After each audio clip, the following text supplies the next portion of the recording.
Chill, motherfucking lows, peoples. It's the Critic Corp. I am Toke, and as you know, fresh out the motherfucking theaters, I'm finally getting around to the movie Twinless, starring James Sweeney and Dylan O'Brien. Which I love, by the way. I fucking love Dylan O'Brien. First time getting introduced to James Sweeney and what he's about. He actually directed this too, so that was dope. That was dope and interesting. But I went to this film very, very blind. All I did was catch a glimpse of the trailer, seeing Dylan O'Brien, and was like, I'm in. You got me. You know.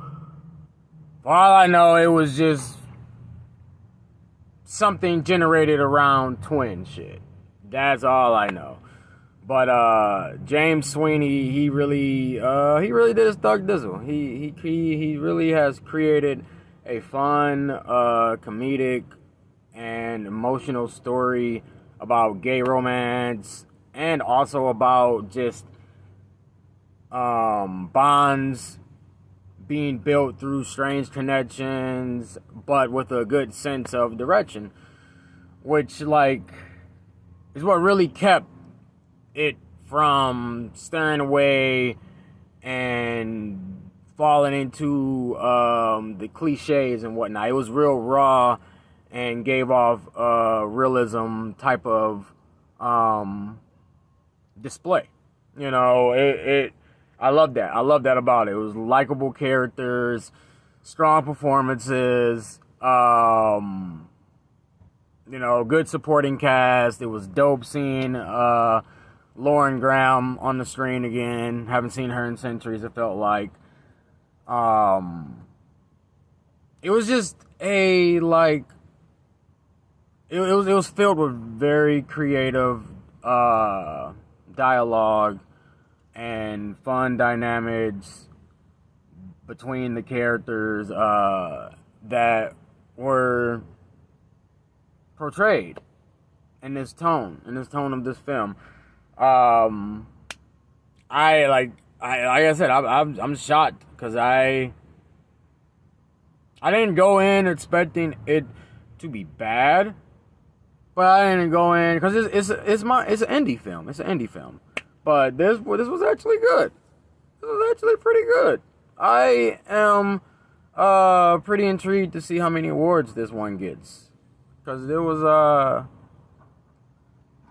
shockingly good. It was shockingly good.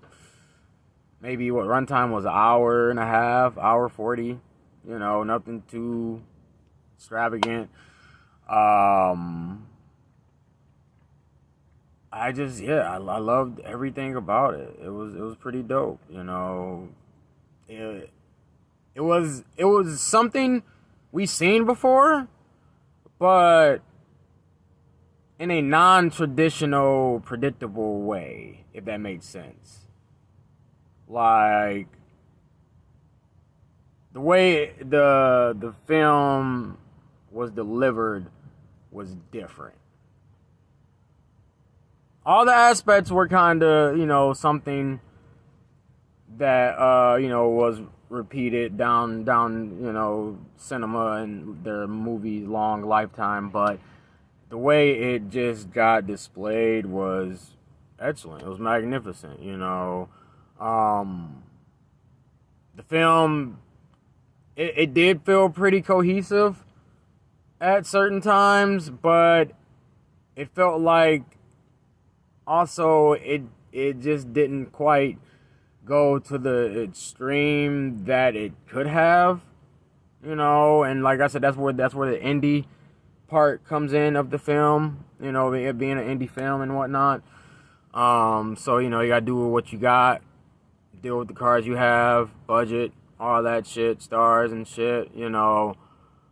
But I felt like I really would have liked to learn more about Dennis and his backstory as well. You know, that would have been kind of been dope. They could have added on another little 20-30 minutes, but then this movie would have been 2 hours. Speaking about 20-30 minutes or whatever, or time wise, the intro to this film was fucking sick, bro.